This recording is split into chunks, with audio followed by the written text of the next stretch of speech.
Hi friends, എല്ലാവർക്കും തൻഷിക്ക് വേൾഡിലേക്ക് സ്വാഗതം. ഇന്ന് വന്നിരിക്കുന്നത് മലബാർ സ്റ്റൈലിലുള്ള സ്രാവ് കറിയുടെ റെസിപ്പി ആയിട്ടാണ്. ഇത് ഞങ്ങളുടെ ഭാഗത്തൊക്കെ കല്യാണ വീടുകളിൽ കല്യാണ തലേന്ന് വിളമ്പുന്ന ഒരു സ്രാവ് കറിയാണ്. ചെറുപ്പത്തിലൊക്കെ കല്യാണം വീട്ടിൽ പോയാൽ ഈ ഒരു സ്രാവ് കറി കിട്ടാറുണ്ട്. അപ്പോൾ ആ ഒരു രുചി ഇപ്പോഴും നാവിൽ തന്നെ നിൽക്കുന്നുണ്ട്. അതിൻ്റെ ഒരു ഓർമ്മക്കാണ് ഈ ഒരു റെസിപ്പി ചെയ്യുന്നത്.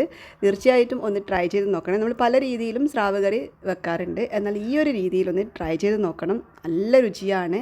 ഇത് കഴിച്ചിട്ടുള്ളവർക്കറിയാം ഇതിൻ്റെ രുചി. അപ്പോൾ നിങ്ങൾ ഇങ്ങനെയൊരു സ്രാവ് കറി കല്യാണ വീട്ടിൽ നിന്ന് കഴിച്ചിട്ടുണ്ടെങ്കിൽ തീർച്ചയായിട്ടും കമൻസിലൂടെ അറിയിക്കണേ.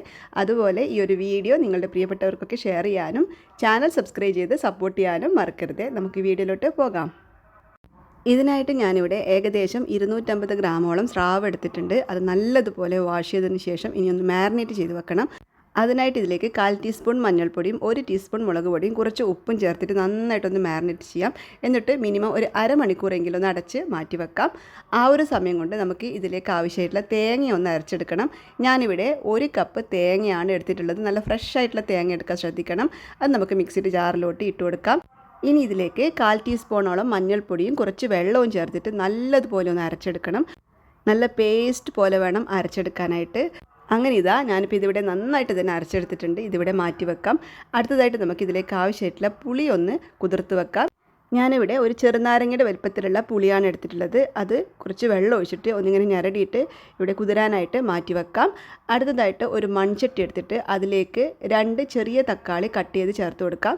വലിയ തക്കാളി ആണെങ്കിൽ ഒരെണ്ണം മതിയാകും. നമ്മുടെ വടക്കൻ മലബാറിലൊക്കെ ഇതുപോലെ തക്കാളി ചേർത്തിട്ടാണ് മീൻ കറി ഉണ്ടാക്കാറ്. ഈ ഒരു കറിക്ക് തീർച്ചയായിട്ടും തക്കാളി ചേർക്കണേ. പിന്നെ ഇതിലേക്ക് ഒരു ചെറിയ കഷ്ണം ഇഞ്ചി പൊടിപൊടിയായി കട്ട് ചെയ്തതും പിന്നെ 3-4 പച്ചമുളകും കൂടി ഇട്ട് കൊടുക്കുന്നുണ്ട്. അതിനുശേഷം ഇതിലേക്ക് കുറച്ച് കറിവേപ്പില ഇട്ട് കൊടുക്കാം. നല്ല ഫ്രഷ് ആയിട്ടുള്ള കറിവേപ്പില തന്നെ ചേർത്ത് കൊടുക്കണേ.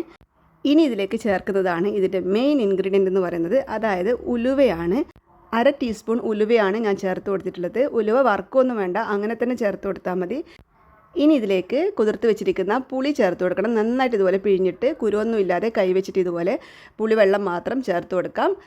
ഈ ഒരു മീൻ കറിക്ക് വാളൻ പുളി തന്നെ ചേർക്കണം, കുടംപുളി ചേർക്കാൻ പാടില്ല. ഇനി ഇതിലേക്ക് കുറച്ചുകൂടി വെള്ളം ചേർത്തിട്ട് ഒന്നുകൂടി ഒന്ന് പിഴിഞ്ഞിട്ട് അതുകൂടി ആ ഒരു വെള്ളം കൂടി നമുക്കിതിലോട്ട് ചേർത്ത് കൊടുക്കാം. അടുത്തതായിട്ട് ഇതിലേക്ക് 1/4 ടീസ്പൂൺ മഞ്ഞൾപ്പൊടിയും 1 ടേബിൾ സ്പൂൺ മുളക് പൊടിയും, ഞാനിവിടെ കശ്മീരി ചില്ലി പൗഡറാണ് യൂസ് ചെയ്തിട്ടുള്ളത്. പിന്നെ ആവശ്യത്തിന് ഉപ്പും ചേർത്തിട്ട് നല്ലതുപോലെ തന്നെ ഒന്ന് മിക്സ് ചെയ്തെടുക്കാം. കൈകൊണ്ട് തന്നെ ഇതുപോലെ നന്നായിട്ട് മിക്സ് ചെയ്തെടുക്കണം. എപ്പോഴും മീൻ കറി ഉണ്ടാക്കുമ്പോൾ ഇതുപോലെ കൈകൊണ്ട് തന്നെ മിക്സ് ചെയ്യുമ്പോഴായിരിക്കും നല്ല രുചി ഉണ്ടാവുക. ഇനി ഇതിലേക്ക് നമ്മൾ നേരത്തെ മാരിനേറ്റ് ചെയ്ത് വെച്ചിരിക്കുന്ന സ്രാവ് കഷ്ണങ്ങൾ ഇട്ട് കൊടുക്കാം. ഇതിവിടെ അരമണിക്കൂറൊക്കെ ആയിട്ടുണ്ട്. നന്നായിട്ട് തന്നെ മസാലയൊക്കെ പിടിച്ചിട്ടുണ്ട്. പീസസ് ഓരോന്നായിട്ട് നമുക്ക് ഇതിലോട്ട് ഇട്ട് കൊടുക്കാം. ഇനി ഇത് നല്ലതുപോലെ ഒന്ന് മിക്സ് ചെയ്ത ശേഷം അടുപ്പത്ത് വെച്ച് കൊടുക്കാം.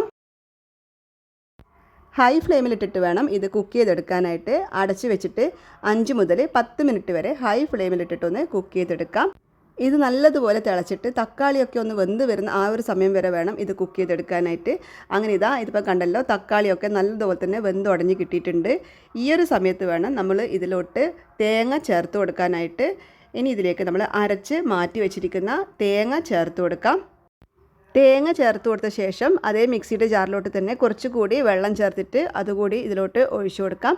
എന്നിട്ട് നല്ലതുപോലെ ഒന്ന് മിക്സ് ചെയ്ത് കൊടുക്കണം. നന്നായിട്ട് തന്നെ ഒന്ന് മിക്സ് ചെയ്ത് കൊടുക്കാം. അതിനുശേഷം 10 മിനിറ്റ് നേരത്തേക്ക് ഹൈ ഫ്ലെയിമിലിട്ടിട്ട് തന്നെ ഇതൊന്ന് കുക്ക് ചെയ്തെടുക്കാം. എപ്പോഴും തേങ്ങ അരച്ചിട്ടുള്ള മീൻ കറി ഉണ്ടാക്കുമ്പം ഇതുപോലെ ഹൈ ഫ്ലെയിമിലിട്ടിട്ട് തന്നെ കുക്ക് ചെയ്തെടുക്കണം. അപ്പോഴായിരിക്കും നല്ല രുചി ഉണ്ടാവുക. ഇനി ഇതിലേക്ക് ഉപ്പൊക്കെ ചെക്ക് ചെയ്തിട്ട് ആവശ്യമാണെങ്കിൽ മാത്രം കുറച്ചുകൂടി ഉപ്പ് ചേർത്ത് കൊടുക്കാം. എന്നിട്ട് നല്ലതുപോലെ ഒന്ന് മിക്സ് ചെയ്തെടുക്കണം. ഇനി ഇത് അടച്ചു വെക്കേണ്ട ആവശ്യമൊന്നുമില്ല. അടച്ചു വെക്കാതെ തന്നെ ഏകദേശം 10 മിനിറ്റോളം ഹൈ ഫ്ലെയിമിലിട്ടിട്ടൊന്ന് കുക്ക് ചെയ്തെടുത്താൽ മതി.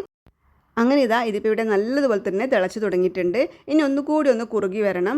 ആ ഒരു സമയമാകുമ്പോഴേക്കും നമുക്കിതൊന്ന് വറുത്തിടാനുള്ളതാണ്.